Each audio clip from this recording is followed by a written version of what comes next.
Ponavljam još jednom, on će biti kad se tiče scenografije, scenske opreme, puno bolji i opremljeniji. Ima neko pitanje?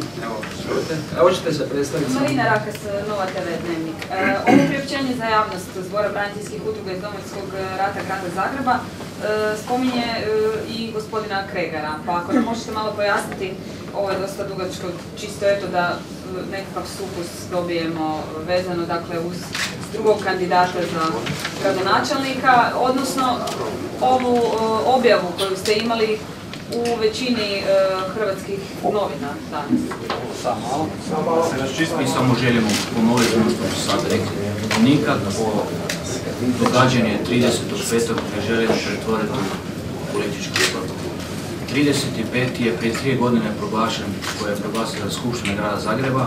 Mi prije 3 godina znamo da imamo 35. koji je dan branitelja. Neko je htio ovom prigodom i gospodin Kregar pretvoriti to da mi djelujemo za nekoga i nešto. Ponavljamo, branitelji su dobili ovu državu i mi imamo svoj dan.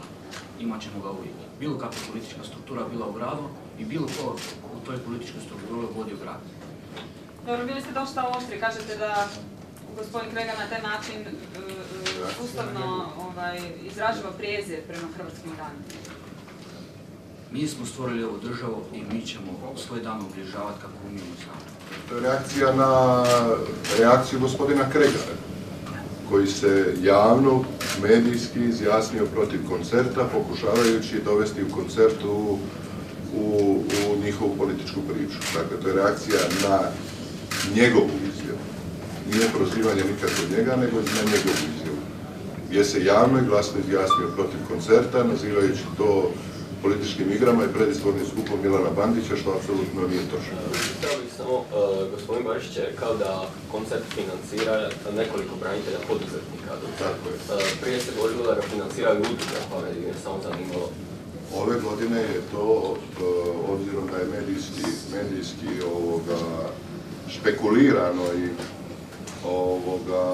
nagađano otkud i što i kako, gospodin Demo i gospodin Plek znaju, dakle, branitelji, poduzetnici su reagirali na to i nekoliko branitelja, poduzetnika financiraju troškove ovog koncerta. Ovako, što se tiče koncerta Lepe Brene, mi ne smatramo da bilo tko ne bi trebao održavati koncerte sa bilo koje destinacije da dolazi ovdje. Međutim, ako neko održava koncerte koje u vrijeme Domovinskog rata paradirao u maskirnoj odori, bodreći one koji su izvršili agresiju na Republiku Hrvatsku, smatramo da to apsolutno nije primjereno i osuđujemo izostanak reakcije svih nadležnih institucija u Republici Hrvatskoj tim povodom. O tomu je trebao gospodin Kregar tražiti očitovanje službenih institucija. Gospodin Kregar se ogradio od našeg koncerta umjesto da se ogradio od tog koncerta. On je očito pobrkao vrijeme i pomalo se izgubio u vremenu. S obzirom da gospodin Kregar se ograđuje od koncerta, a ograđivanje se vrši onda kad se na neki način može vas dovesti u svezu sa nekim događajem. Mi s ovim koncertom ne dovodimo u svezu gospodina Kregara, pa se on nema što ni ograđivati, niti smo ga za njega priredili, niti je on njegov organizator. Mislim da se moramo osvrnuti na koncert i na obilježavanje Dana branitelja. Ostavimo se političkih igara. Molio bih vas samo da čitavo događanje se prenese, da je ovo događanje za izgradnju crkve hrvatskih mučenika. Ovdje imate prospekt na jedan određeni broj 060 888 500. Pomognete u izgradnji crkve hrvatskih mučenika na ovdje. To je bitno. To je glavna nakana. Evo. Još samo vrlo kratko, ako mogu zamoliti, rekli ste za izgradnju crkve koliko je potrebno novca, točnije ako nam možete i reći koliko košta sam koncert koji sponzoriraju poduzetnici. Što se tiče koncerta, bit ćete nakon svih događanja izvješteni o koliko se to koštalo. A što se tiče crkve, ona se gradi, ona je pred završnoj fazi vanjskog oblika, ali to je veliki objekat i treba će puno sredstva za izgradnju još i unutar toga prostora. ono što je bitno reći ovdje, znate, mi nismo zadovoljni sa osiguranjem koncerta prošle godine. Dogodili se neke ekscese koje su bile u našem učiću.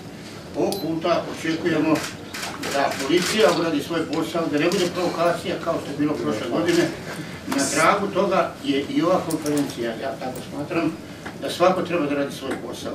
Jedno drugo, ovaj humanitarni dio koji ide prema crkvi Dužbini je predviđeno da će iz svake masovne grobnice, do sad je otkriveno 143 u Hrvatskoj, po jedan kamen biti ugrađen tamo u toj crkvi.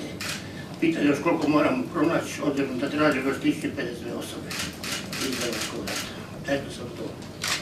Hvala, zahvaljujem gospodinu Pšenici. I evo, imaš pitanje. Sad kad ste spomenuli da očekujete da policija dobro obavi svoj posao, koji su njezini propusti prošle godine? Koliko se sjećam, bile su 2 kaznene prijave podnesene protiv mladića koji je došao u Ustaškoj odori na koncert i protiv samog pjevača.